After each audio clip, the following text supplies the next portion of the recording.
We're back. I'm back. I've been working a lot lately on a nifty installation that I cannot discuss much about, but can play with expensive toys. And so because of that, we're talking about something that's near and dear to my heart, and that's PTZ systems. Why? Because PTZ is the changing of the guard, which means it's allowing anyone to run multiple cameras as a single videographer. Yay, efficiency. We can spend multiple videos discussing control, outputs, inputs, and more of PTZ theory, so what I really wanted to show in this video is the difference between a budget camera, a mid-range camera, and an expensive camera. We're working with the $300 TongVeo PTZ camera. There's not really a model number here.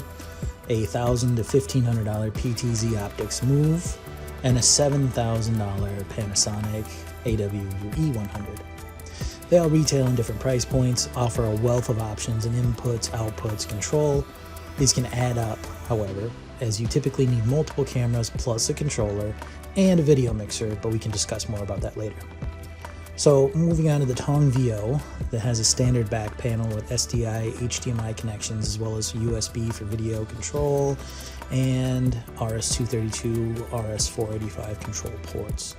The PTZOptics offers the same, but adds a 232 output for daisy chaining and a LAN port for network control or Ethernet port. The Panasonic offers multiple SDI ports, an Ethernet RS-422 port, and a LAN port for network and control as well. Another thing to note is that the PTZOptics and the Panasonic also offer audio in, while the TongVeo has no audio option, basically functioning as a silent game. The network aspect on the last two is also important, as they can utilize the network to control and send video over the network. They can be powered over PoE, which is useful in simplifying or minimizing cables. You get USB conversion with the TongVeo, which means it's great for plug and play like a webcam, but not necessarily long range control. And for the purposes of this test, we used a tiny, simple RS-485 controller for both the PTZOptics and the TongVeo, and then the Panasonic uses its own proprietary control.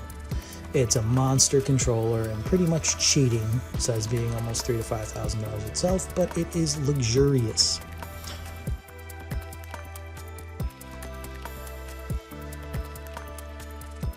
And here is the picture quality. It's not really a surprise to see each one in motion. You get what you pay for.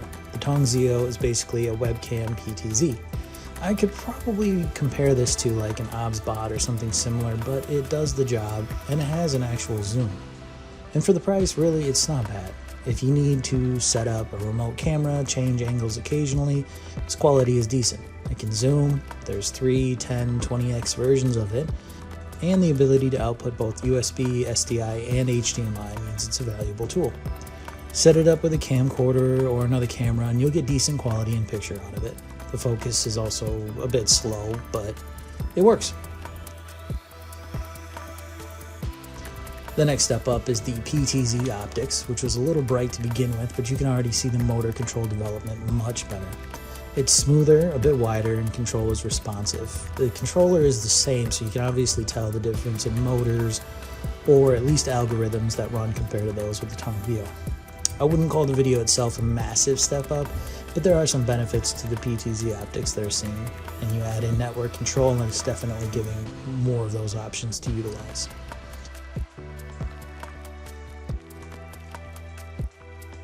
The last is the Panasonic, which again, it's just a luxury at this point.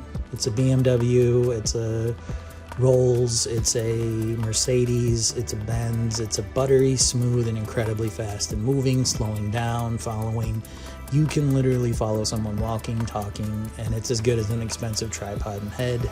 The zoom is fast, it's responsive, it's awesome, it's worth the pennies.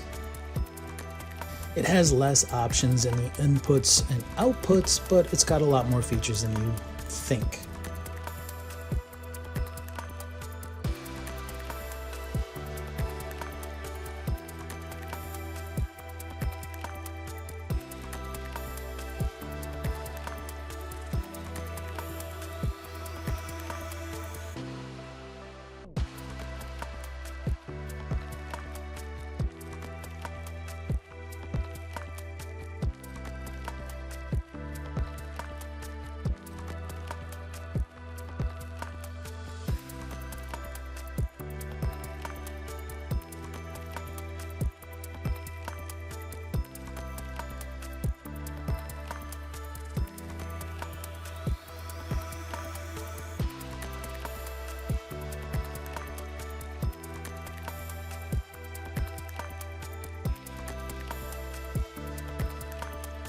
We also have a small color scope here with somewhat comparable images. You can see the color ranges from the cameras.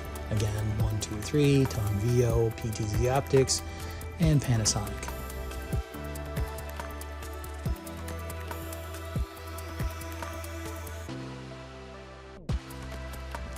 I also recorded the startup time so you can see how long it would take to boot a camera system if you started it up.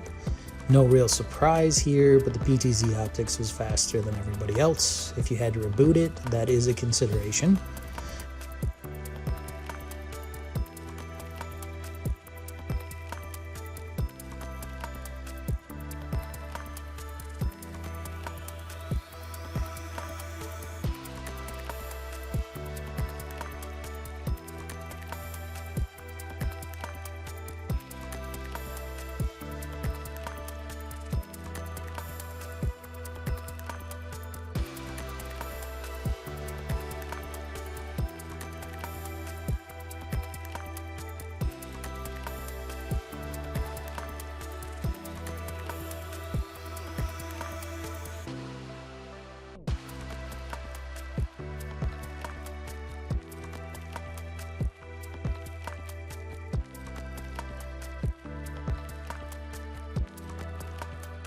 The real meat and potatoes for me is what the cameras offer after the basic.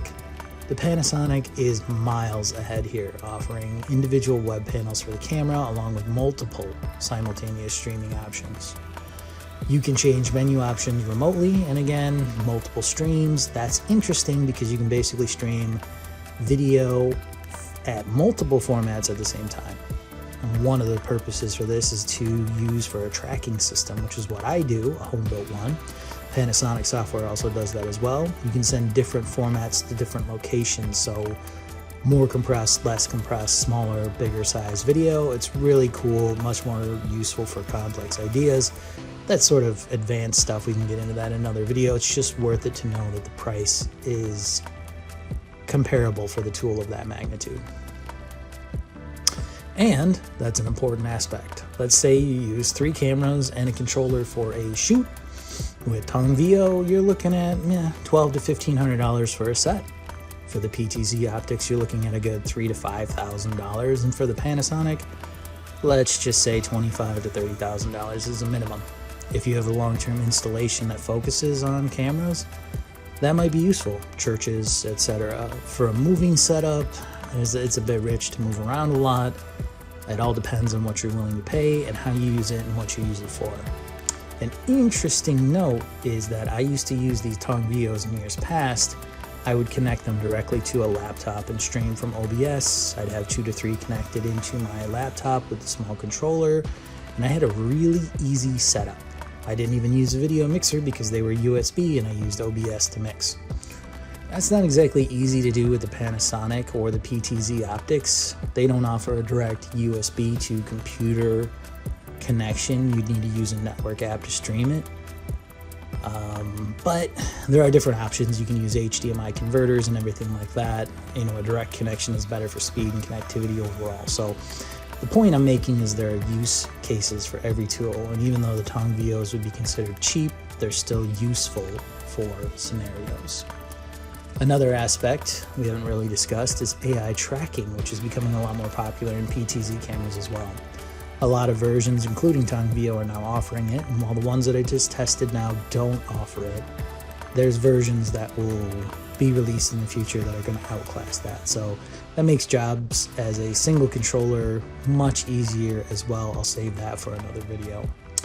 In the end, the choice is up to you and what you can afford to live with and how you can make productions better. I can make a production with all 3 of them. One is definitely going to make it easy for me to work. So the question you have to ask yourself is, what's your budget? Do you need those aspects every day? Do you need them occasionally? And that's all up to you.